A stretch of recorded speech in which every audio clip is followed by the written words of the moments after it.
Bonjour. Nous allons retourner à Busan une dernière fois aujourd'hui pour reprendre le travail que nous avons mené sur ce territoire particulier, ce territoire, cet espace littoral et sur la façon dont vivent ses habitants. Alors nous avons déjà noté que Busan est un espace de très forte densité. On avait précisé des chiffres très élevés de sa population au kilomètre carré. Et on avait vu que cet espace disposait de peu de place, coincé par des éléments naturels que sont le littoral, que sont les régions de montagne, et que la ville se concentrait dans des espaces réduits, en très forte densité, avec énormément de tours, d'immeubles, d'équipements, et on a une très très forte urbanisation, on l'avait vu à travers les images satellites et à travers les paysages. Donc un espace de très forte densité de population. Ça nous indique que les littoraux peuvent connaître ce type de concentration d'habitants. Et puis deuxième point que nous avons vu sur Busan, eh bien c'est la raison pour laquelle il y avait une telle concentration d'habitants, et c'était lié notamment à de nombreuses activités qui vont se localiser de façon privilégiée sur les littoraux. Alors, je passe sur l'aspect touristique. Dans le cas de Busan, c'est pas le principal, mais la ville dispose d'atouts, notamment ses plages. Mais enfin, c'est un espace qui concentre beaucoup d'activités économiques. On y travaille, il y a des ports qui reçoivent des matières premières, on reçoit des marchandises dans des conteneurs, et puis on va faire des activités industrielles. Il y a des usines qui transforment ces produits pour en faire de nouveaux, et on avait donné l'exemple, par exemple, d'une très grande entreprise française, Renault. On avait cité aussi Samsung, entreprise coréenne. Et donc, le littoral de Busan, c'est un littoral industrialo-portuaire. Concentration d'activités économiques, industrielles et portuaires. Ça nous renseigne d'ailleurs sur la situation de beaucoup de littoraux dans le monde, et on comprend aussi pourquoi, à travers l'exemple de Busan, certains espaces du monde bien, vont attirer beaucoup d'habitants, et que ces habitants vont se concentrer très fortement dans ces régions. Alors maintenant, nous allons continuer notre travail. Et je vous avais demandé pour aujourd'hui, eh bien, de poursuivre la prise de notes et de noter, alors si vous ne l'avez pas fait, faites-le maintenant, les enjeux des habitants de Busan. Vivre à Busan, être l'habitant d'un littoral comme celui-ci, eh bien, cela comporte certains enjeux. Alors, on va voir, nous, eh bien, quels sont les enjeux qui sont posés, quels problèmes sont à régler dans un territoire comme celui-ci, et puis quelles sont les solutions qui peuvent être envisagées. On pourra peut-être aussi réfléchir à cette idée de solution. Alors commençons avec le document 5 et le document 6, qui sont page 244 de votre livre. Je vous avais demandé de relever quels étaient les problèmes auxquels étaient confrontés les habitants.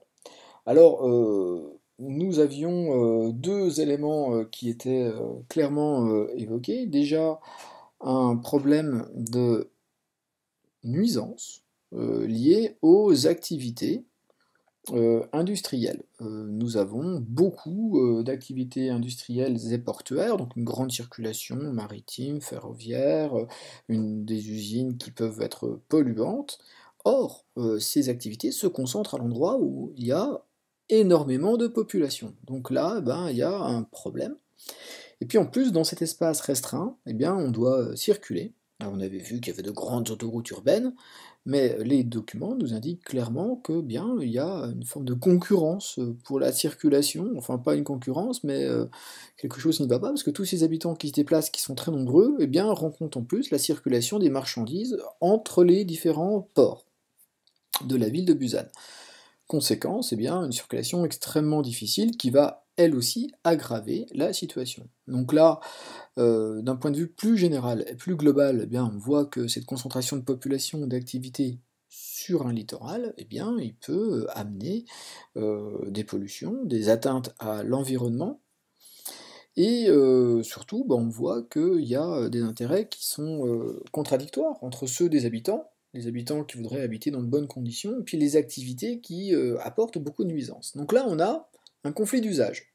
Votre livre le définit, un conflit d'usage, c'est l'opposition entre des habitants qui défendent leurs intérêts. On va dire, il y a d'un côté bah, les hommes d'affaires, qui sont des habitants, qui font des affaires, des entreprises, hein, des hommes et des femmes d'affaires qui veulent gagner de l'argent, avoir des revenus, faire des échanges avec le reste du monde, fabriquer des produits, les exporter. Et puis de l'autre côté, eh bien, des habitants, au sens de ceux qui résident sur place et qui vont avoir, ben, un impact sur leurs conditions de vie, sur leur environnement. Donc ce conflit d'usage, quelque chose qu'on retrouve très souvent en géographie. Moi j'aime bien parler plutôt de conflit d'acteurs. Je me dis que l'espace géographique, ben, c'est un lieu qui va être transformé par, ceux qui y vivent, les différents acteurs. Alors ça peut être les habitants, ça peut être les entreprises, ça peut être, je sais pas, une administration, un pays, le gouvernement d'un État. En tout cas, ces acteurs, ils n'ont pas toujours les mêmes intérêts. Donc là, c'est clairement, hein, entre les entreprises et puis les conditions de vie des habitants, on voit qu'il y a un conflit d'acteurs. Donc on peut le noter, ça c'est important, entre la population résidente et les activités économiques. Alors, dans votre livre, on évoque, à travers le document 6, mais aussi le document 7, eh bien, une des solutions qui a été adoptée. On a fait de nouveaux aménagements, de nouvelles constructions. Donc le conflit d'acteurs faisait que la ville fonctionnait moins bien, notamment pour le problème de sa circulation et de sa pollution. Eh bien, on a tenté de trouver une solution avec de nouveaux aménagements. Et la solution envisagée, eh bien, c'est celle qu'on voit dans ce document, l'aménagement d'un nouveau port. Donc, on voit ce paysage, on l'a déjà vu, hein, c'est un port qui a été construit à partir des années 2010, peut-être même sûrement plus ancien, parce que ce sont des travaux énormes qui ont été réalisés, et on a déplacé une partie des activités économiques. Alors là, vous reconnaissez peut-être, parce qu'on l'a déjà aperçu dans certains documents, mais ça, c'est un port à conteneurs. Donc là, vous avez les boîtes qui ont toutes la même dimension, c'est très pratique pour les ranger sur le quai, on a déjà parlé. Les grues, qui vont faire transvaser les boîtes sur les bateaux ou des bateaux sur les quais. D'ailleurs, on voit ici un navire hein, avec d'autres grues, et on voit que l'espace est gigantesque. On voit aussi des grands réservoirs qui servent à mettre du pétrole, par exemple, des hydrocarbures. Donc là, vous avez tout un espace. Et alors, ce qui doit vous faire réagir dans ce paysage, c'est notamment la forme de la côte. C'est pas du tout une forme naturelle ici. Vous avez une côte qui est parfaitement droite. Bon, là, on voit un grand carré hein, posé sur l'eau et qui a été construit en fait par la main de l'homme. C'est-à-dire que tout cet espace-là, on peut imaginer qu'il y a des années de cela, eh bien, il n'existait pas encore. C'est un espace artificiel créé par les activités humaines pour les activités humaines. Alors, on vous explique dans votre livre de quelle façon on va gagner ces espaces. Donc, nous, on va déjà noter construction d'un nouveau port avec 45 terminaux. Alors, un terminal, c'est un quai, si vous voulez. Donc, il y a 45 quais sur ce port. Il est éloigné de 25 km de Busan. Donc, on a déplacé les activités. On a créé de nouvelles voies de communication. Alors, est-ce qu'on a réglé le problème? Là, on peut y réfléchir un petit peu. On n'en est pas sûr. On a déplacé le problème. On a éloigné les activités de la forte concentration résidentielle de Busan. Est-ce qu'on a complètement réglé le problème? C'est pas entièrement sûr. Les problèmes d'environnement, créer un port comme celui-ci sur la mer, bah, ça a un impact sur les fonds marins, ça a un impact sur la faune, sur la flore sous-marine.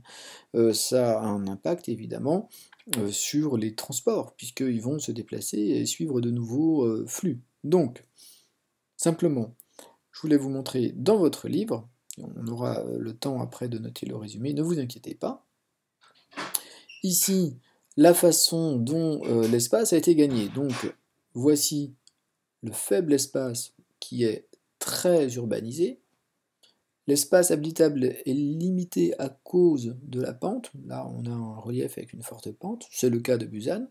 Et puis, eh bien, on va gagner de la place. Donc, on va apporter des terres, des rochers, des blocs ici, et puis on va gagner de la place sur la mer. Et donc on va installer de nouvelles activités industrielles, ici un port, avec des réservoirs. Donc des activités portuaires dans ce cas-là. Donc ça c'est ce qu'on appelle un terre-plein, c'est complètement artificiel. et ça va permettre de mettre en contact l'espace maritime et l'espace terrestre, en augmentant la capacité d'accueil de l'espace terrestre. Donc, on peut noter que ici, nous avons gagné de la place grâce à un nouveau terre-plein qui a été gagné sur la mer. Bien, voilà pour cette dernière partie sur Busan. On voit que les capacités de l'humanité aujourd'hui pour agrandir les espaces industriels, gagner de la place sur les littoraux sont extrêmement importantes. Alors, il y a un pays qui s'est fait une spécialité de ceci, c'est le Japon, donc un espace qui est un territoire très montagneux, composé de nombreuses îles, et qui n'a pas eu le choix d'agrandir son espace pour développer ses activités industrielles. Ça pose évidemment d'autres questions, notamment celle de l'impact sur l'environnement. Alors je m'arrête là, et après, eh bien, je vais vous donner de nouvelles consignes, parce qu'on va changer de destination, on va aller voir d'autres types de littoraux. Mais là, sachez qu'un littoral comme celui-ci, comme celui de Busan, en général, que nous avons étudié, on en trouve dans beaucoup de régions du monde, sur beaucoup d'espaces, alors littoral chinois, littoral européen, littoral d'Amérique du Nord, et en général, ça correspond aux grandes concentrations de population sur la planète. Alors les quelques explications que je viens de vous donner manquaient peut-être un petit peu d'illustration. Juste, je reviens avec cet outil qui est tellement pratique pour comprendre l'espace que nous étudions. Donc vous reconnaissez cette fois-ci notre port de Busan, la ville, la montagne, les espaces agricoles, la concentration sur le littoral de nombreuses activités. Eh bien ici, vous avez ce nouveau port. Alors même à cette échelle géographique, où on est assez loin de la surface du sol, on voit bien que le découpage de la côte ici est totalement artificiel, ça c'est pas une forme naturelle. D'ailleurs, ça nous permet de voir la taille très importante de la zone portuaire. Et voici ici cette nouvelle zone d'activité très très importante qui a été créée. Donc là, vous avez le port à conteneurs gigantesque qui a été créé dans cette région-là. Donc tout ça, ça a été gagné sur la mer, parfois en s'appuyant sur des îles naturelles. Et puis vous voyez aussi, ça me semble aussi assez intéressant à noter, à côté du port, une immense zone industrielle. Alors qu'est-ce qui me permet de dire que c'est une zone industrielle? Vous allez comprendre. Quand on regarde ici, vous avez des constructions de très grande taille, très très larges, très, très étendues, qui ne correspondent pas à des logements, mais plutôt à des usines. Tiens, on peut peut-être faire une petite visionnage en 3 dimensions. Je ne sais pas si ça va bien fonctionner ici. Bon, peut-être pas forcément.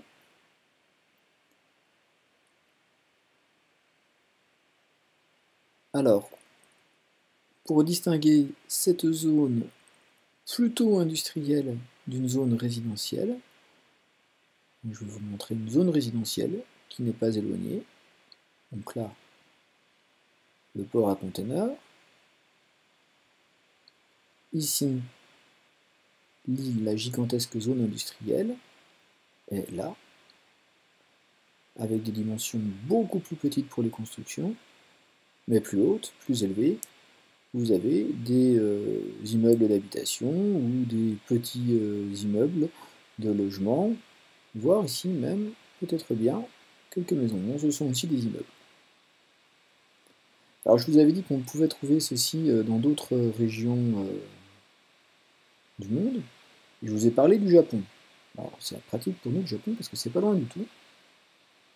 Alors le Japon, eh bien, je vous l'ai dit, c'est plusieurs grandes îles reliées les unes aux autres par des liaisons maritimes, parfois par des ponts. Et tout le reste, les espaces qui sont verts ici, c'est de la montagne. C'est très très montagneux. Et donc, eh bien, au Japon, on a pris l'habitude de gagner de la place sur la mer. Alors je vais vous montrer par exemple la région de Kyoto ou de Tokyo peut-être. Allez, allons à Tokyo. Donc ici, vous avez le littoral de Tokyo, on voit bien ces formes très régulières qui ont été créées de toutes pièces par la main de l'homme. Alors si je me rapproche, je vais voir que par exemple ici, voilà, ça c'est un aéroport qui a été construit sur la mer et qui a été d'ailleurs agrandi il y a quelques années par cette nouvelle piste. Et là, sur ces terre-pleins, on a créé des activités industrielles. Alors on va trouver ça aussi, par exemple, dans la région de Nagoya ou dans la région de Kyoto. Donc là, j'ai été prendre des exemples en Asie. On aurait pu en trouver ailleurs dans le monde. Nous avons cette très forte concentration de population sur les littoraux.